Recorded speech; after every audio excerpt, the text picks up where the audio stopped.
Have you ever wondered how a single city nestled on the banks of a river could grow to rule a vast portion of the known world? This is the epic tale of Rome. 2,000 years ago, this city on the Tiber became the heart of one of the greatest empires in human history.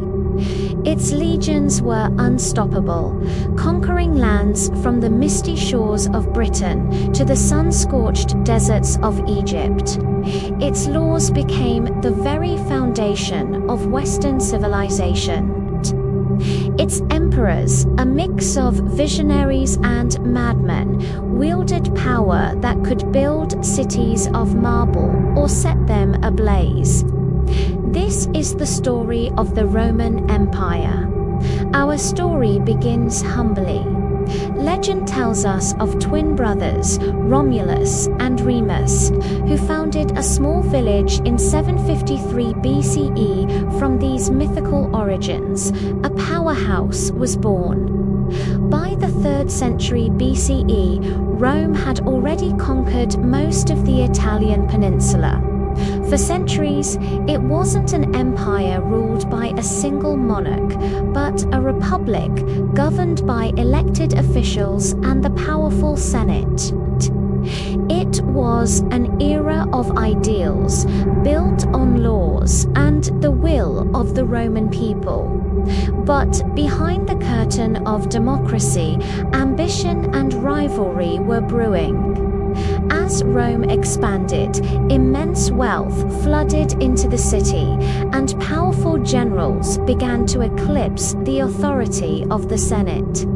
One man in particular was destined to change the course of history forever: Julius Caesar. Music shifts to a more dramatic, military tone. Julius Caesar was a true force of nature, brilliant general, a cunning politician, and a master of winning hearts and minds. He led his legions to a spectacular victory in Gaul, what we now know as France, securing the loyalty and adoration of his soldiers. His famous boast, "I came, I saw, I conquered," echoed his relentless ambition. But his rising popularity and power sent waves of panic through Rome's elite. When Caesar marched his army back towards Rome in 49 BCE, defying the Senate, it was an act of rebellion. Civil war erupted, and Caesar emerged victorious. But his next move was his most audacious. He declared himself dictator for life. To many, this was a step too far. Cries of tyrant filled the halls of power. On the infamous Ides of March 44 BCE, a group of senators, including his own friend Brutus, assassinated him on the Senate floor. The Republic, as they knew it, died with Caesar. But from its bloody ashes, an empire was about to be born. The years following Caesar's death were pure chaos. Power struggles and civil wars tore the Republic apart. From this turmoil, one man rose to the top: Caesar's adopted son, Octavian. In 27 BCE, the Senate granted him the title Augustus, and he became Rome's very first emperor. "I found Rome a city of bricks," he famously said, "and left it a city of marble." Augustus ushered in an unprecedented era of peace and prosperity, known as the Pax Romana, the Roman peace. For over 200 years, the empire flourished. Rome's borders stretched from Spain to Syria. A massive network of roads, aqueducts, and cities connected this vast territory. Trade boomed, bringing exotic goods from across the globe. Art and architecture reached breathtaking new heights. with marvels like the Colosseum standing as eternal symbols of Roman grandeur and engineering genius. The cry of glory to Rome. Glory to the emperor was heard across the empire. Music becomes slightly more ominous, but absolute power, as they say, corrupts absolutely. Not all emperors were as wise or benevolent as Augustus. The imperial crown became a heavy burden, and for some, a catalyst for madness. There was Nero, the emperor infamously said to have played his lyre while Rome burned. And who could forget Caligula, the tyrant so detached from reality that he allegedly tried to make his own horse a consul? These were rulers whose names inspired fear, not just respect. Their reigns were marked by paranoia and cruelty, a stark reminder of the dark side of unchecked power. Yet, despite these periods of chaos, the empire held together, a testament to the strength of its legions. Its laws and the intricate bureaucracy that kept the gears of state turning. During the reign of Emperor Trajan, around 117 CE, the empire reached its absolute peak, stretching over 5 million square kilometers and home to nearly a fifth of the world's population at the time. Life in the Roman Empire wasn't just about emperors and battles, though imagine walking through the bustling streets of ancient Rome. The air is filled with the smells of freshly baked bread, spices from the east, and wine from the countryside. Merchants shout their wares in crowded forums. Citizens from all walks of life gather at the magnificent public baths, not just to get clean, but to socialize, exercise, and conduct business. And in the arenas, gladiators fought, sometimes to the death, for glory and the roar of the crowd. The Roman writer Juvenal called it panem et circenses, bread and circuses. As long as the people were fed and entertained, the peace was kept.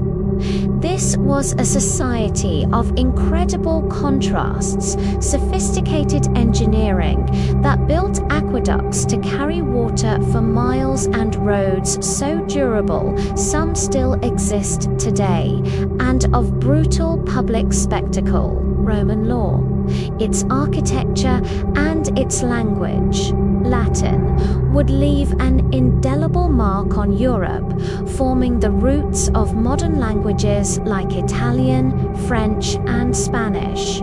Music becomes slower, more melancholic, but even the mightiest empires eventually face their limits. By the 3rd century CE, the Roman Empire was showing signs of strain. It had become too vast to govern effectively from a single capital. Corruption became rampant, weakening the state from within. The military, once the empire's greatest strengths, became a source of instability as legions frequently rebelled, proclaiming their own generals as emperor. At the same time, pressure on the frontiers mounted. Germanic tribes, Goths, and other groups dismissed by the Romans as barbarians began to push across the Rhine and Danube rivers. The borders, once thought impenetrable, were starting to crumble. Faced with a crisis that threatened to tear the empire apart, Emperor Diocletian made a radical decision in 285 CE. He divided the empire into two halves, an eastern and a western part each, with its own ruler, hoping this would make it more manageable. A few decades later, Emperor Constantine the Great took another monumental step. He moved the capital of the empire eastward to a new city he founded, Constantinople, the New Rome, located in modern-day Istanbul.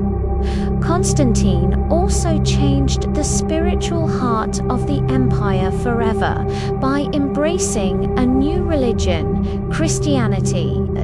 The empire that had once persecuted Christians and worshipped a pantheon of gods like Jupiter and Mars was now on the path to becoming a Christian state, while the Eastern Empire, later known as the Byzantine Empire, grew stronger and more stable. The Western Empire continued its slow decline. The internal problems of corruption and political instability were now compounded by relentless external invasions. Wave after wave of tribes, the Visigoths, the Vandals, the Huns under Attila poured into Roman territory. The city of Rome itself, the symbolic heart of the empire, was sacked in 410 CE, a shocking event that sent tremors throughout the Roman world. The end finally came in 476 CE, when the last Western Roman emperor, a young boy ironically named Romulus Augustulus, was overthrown by a Germanic chieftain. The Western Roman Empire was no more. The fall of Rome marked the end of an era, but it was far from the end of its story. The legacy of Rome is all around us. Its legal principles shaped modern concepts of justice and government. Its language, Latin, evolved into the Romance languages spoken by millions today. Its architectural genius inspired the design of everything from grand cathedrals to national capitals, and even after the fall of the West, the Eastern Roman Empire thrived for another 1,000 years, preserving and transmitting classical knowledge through the Middle Ages. The idea of Rome's power, its glory, its culture became immortal. It lived on in the dreams of future kings and emperors, in the universal principles of law, and in the very DNA of Western civilization. From a small village to a global superpower, from triumphant glory to eventual ruin, the story of the Roman Empire is one of humanity's greatest dramas. It teaches us a powerful lesson that while empires may fall and power may fade, ideas, culture, and knowledge can endure forever. This was Rome, the empire that shaped our world. Thank you so much for joining me on this journey through history. If you enjoyed this video, please give it a thumbs up, and do not forget to subscribe and hit that notification bell so you won't miss our next adventure into the past. See you next time.